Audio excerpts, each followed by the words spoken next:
साधु जी सीताराम। ओम परमात्मने नमः।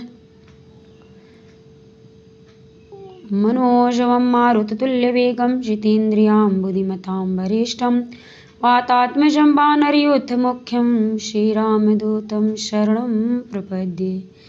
जैसे कि आज मंगलवार है, हनुमान जी का दिन है। हनुमान जी को प्रणाम करते हुए बात को स्टार्ट करते हैं। भक्तों, ये तरह तरह की जो पुरानी बुकें हैं, पुस्तकें हैं, धार्मिक आध्यात्मिक, उन सबको खोज कर वहाँ से अनुकरणीय बातें, नीतिपरक बातें और उपदेशात्मक बातों को हम आपके सामने यहाँ पे प्रस्तुत कर रहे हैं।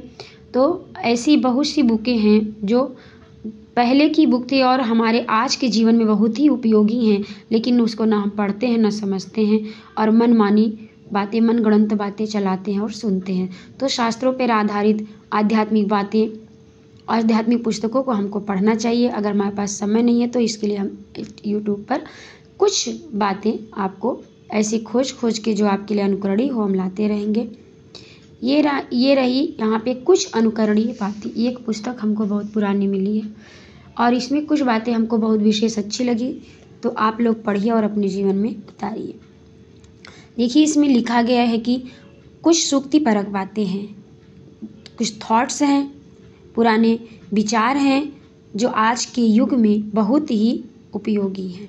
जैसे हम इन विचारों पर अगर चलेंगे तो हमारे आध्यात्मिक लाभ के साथ साथ भौतिक लाभ भी होगा और हमारे जीवन में शांति रहेगी। आलसी ही किस्मत पर भरोसा करते हैं, यानी किस्मत पर भरोसा करो लेकिन आलसी ना बनो। दूसरा है, जो दान देकर पश्चाताप नहीं करते वे सदाचारी कहलाते हैं। अगर हम किसी को कुछ दान दे देते हैं तो हमको पश्चाताप नहीं करना चाहिए, यानी पछताना नहीं चाहिए कि हमने क्यों इतना ज़्यादा दे दिया, दे के संतोष करना चाहिए, तो भी हम सदाचारी कहलाएंगे। बुद्धिमान व्यक्ति वह जो दूसरों की गलतियों से सीख लेता है। अगर कोई कार्य कर रहा है, उसमें जो गलती होती है, उसका जो परिणाम निकलता है, उसे हमको सीख लेना चाहिए। अगर हम अपने जीवन में गलती कर के सीखेंगे तो हमारा पूरा जीवन निकल जाएगा और हम सीख नहीं पाएंगे। इसलिए हमको चाहिए कि क्या करने से उसका क्या परिणाम होता है, दूसरे व्यक्तियों के देख के उसे समझ के अपने जीवन को जीना चाहिए। देखिए, आगे देखते हैं हम कि बुद्धिमान आदमी सदा सुखी रहेगा। आदमी सदा सुखी रहेगा क्योंकि उसे पता ही नहीं कि वो चाहता क्या है। सदा दुखी रहेगा इसी का। अब वह आदमी सदा दुखी रहेगा क्योंकि उसे पता ही नहीं कि वो क्या चाहता है।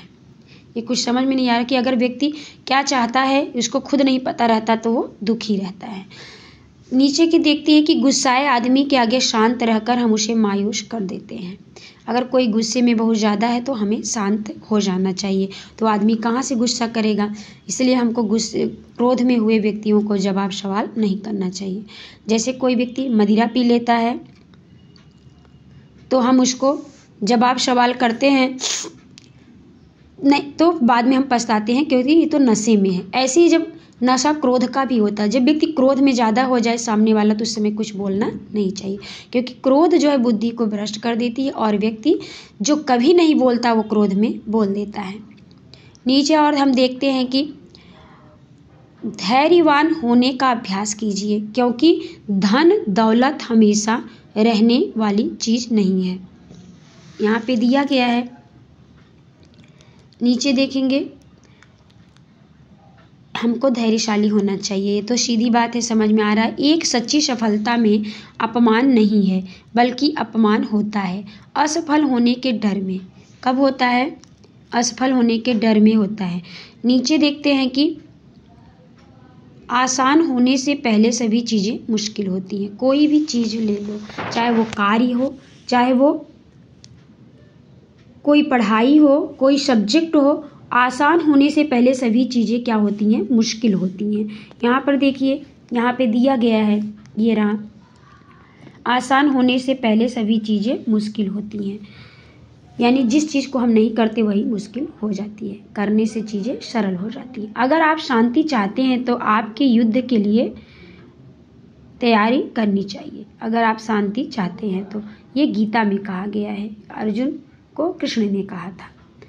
तो युद्ध के लिए तैयारी करनी चाहिए। आज के युग में हम युद्ध क्या करेंगे? हम अपने इंद्रियों का दमन करेंगे, अपने क्रोध का दमन करने के लिए। ये भी एक प्रकार से युद्ध है कि हम अपने वासनाओं पर विजय प्राप्त कर लें, अपनी गलत आदतों पर विजय प्राप्त कर लें और जीवन में सुख दुख जो आते हैं उससे लड़ने के लिए हम तैयार रहें।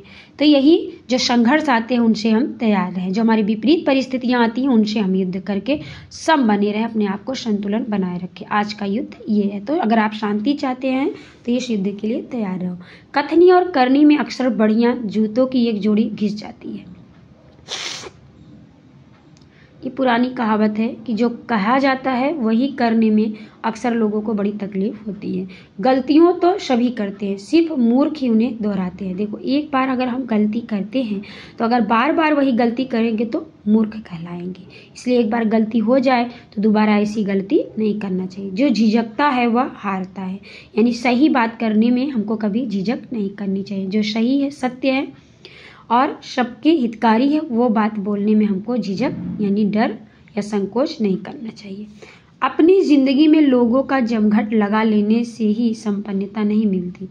बहुत लोगों को जमा कर लेंगे तो सोचेंगे हम सफल हैं। सफल उसको नहीं कहते हैं, बल्कि तैयारी के साथ साथ जब सुअवसर भी मिलते हैं तो उसी को भाग्य भी और जीत भी कहते हैं।